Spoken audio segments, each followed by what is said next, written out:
A number of you are accustomed to going to Mass during the week, not just on Sunday. And I meet you either here at the parish or over at Palma in the morning, and I know some of you go to places that are closer to where you live or work.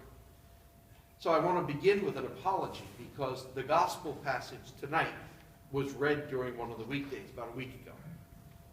And so I preached it a little bit at that time. And I want to pick up, but I'm not going to give the same homily, so you can relax. But I want to pick up on something. You know, here we are.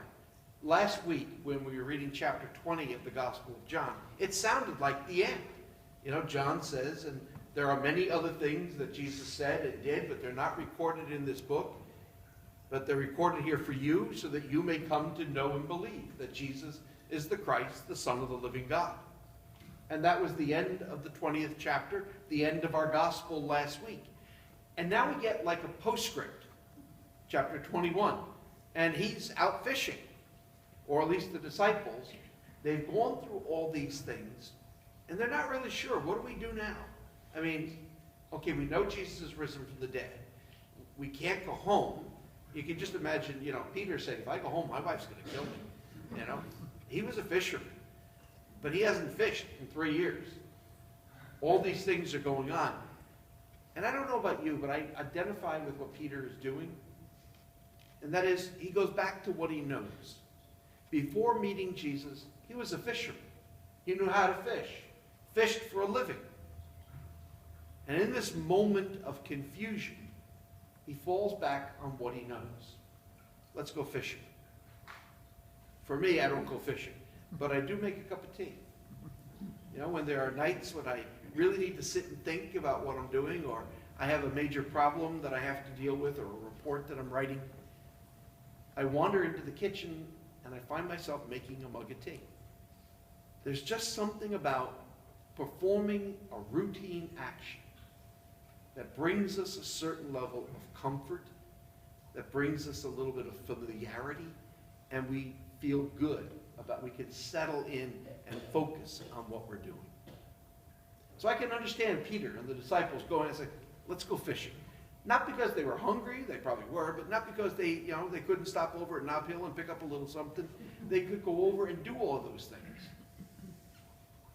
But because it was familiar. They didn't have to kind of sort their way through it. They could almost do it automatically. And I was thinking about this gospel passage as I was also reading the apostolic exhortation that Pope Francis released on Friday, yesterday. Now it's almost 300 pages long, but you can tell that he was a teacher and a pastor because it's very readable. Now I haven't finished, so I'm not going to give you in 30 seconds or less a full condensation of 300 pages. Read it. It's free. You can download it from the internet, and we are going to have copies here available for you. So read it. But one of the things he says in the beginning of it is that certain chapters, like chapter 2, chapters 2 and 3 are scriptural. And they are the scriptural foundation of our view on marriage. He goes back to what we know. He's addressing a tough question. They've been wrestling with where does the church stand in regard to marriage today? Well, let's go back to what we know. It's a familiar place, like the disciples in today's gospel. But then chapter 4 is addressed to bishops and priests, people that are teachers in the church. I haven't gotten there yet. I'm on chapter 3. And he says chapters 5 and 6 are addressed to married couples. He says, sit down and read it together. When was the last time you did that?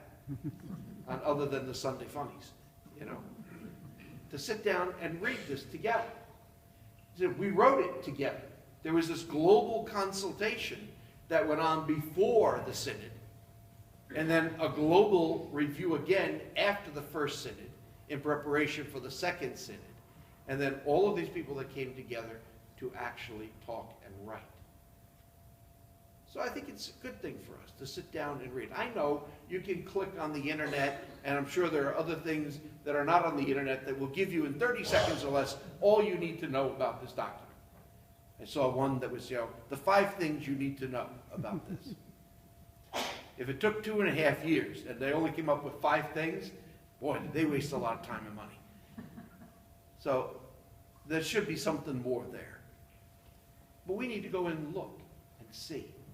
But the thing that has struck me in this, and so far it's the biggest takeaway, and I can remember when I was in, this was back in the early 1960s, when I was in high school, and the sister who was teaching us said, you know, conscience is important.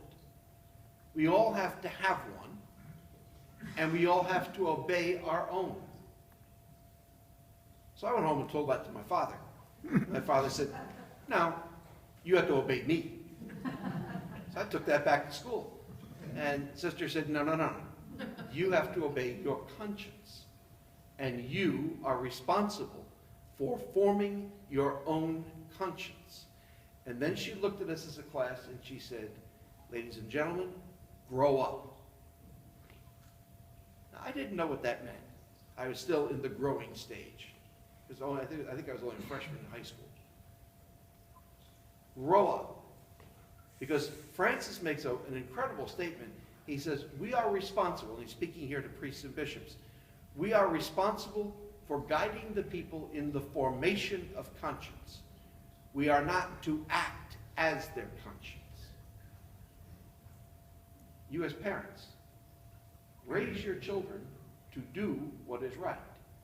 You teach them that. But at some point, they have to make their own choices and live their own life. And you may or may not agree with them. But you taught them all the principles, and you taught them the direction, and you taught them the skills to make good choices, even if their choice does not agree with you. I think that's going to be a very hard sell to a lot of people. Because especially here in the United States, we're very control focused. Our whole thing is making sure people do as they're told. And even when it bothers people that I don't always have my dog on a leash, because how are you going to get her to do as you tell her? She never does anything I don't want her to do. It's not a problem. That sense of freedom, the joy of love, the joy of the discipline of love, is something that we struggle with.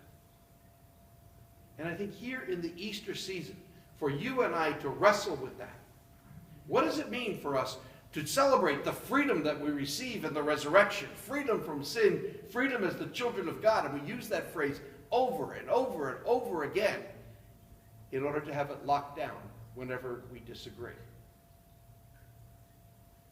If you and I believe that we are obliged to follow our conscience, and the church teaches that even a poorly formed conscience must be obeyed.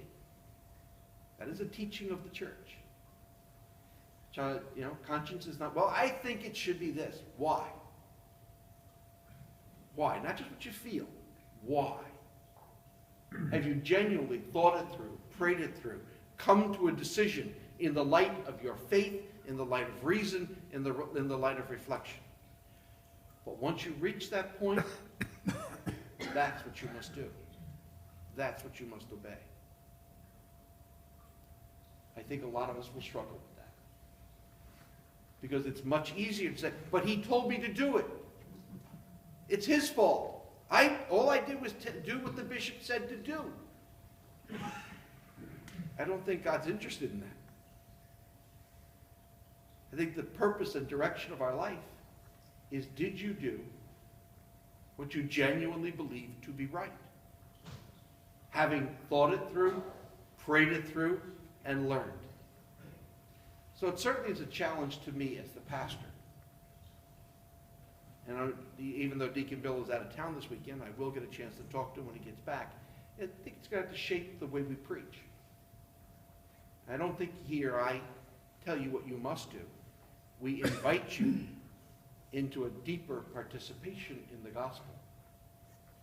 But maybe we need to reshape the way we preach a little bit more, so that we challenge ourselves and challenge you to grow in a joy of being in love. For you who are married, or me who am celibate, to grow in a joy of being in love, first with God, with the gift that God has given us, and with the context of family, so that we understand why the joy of love is real.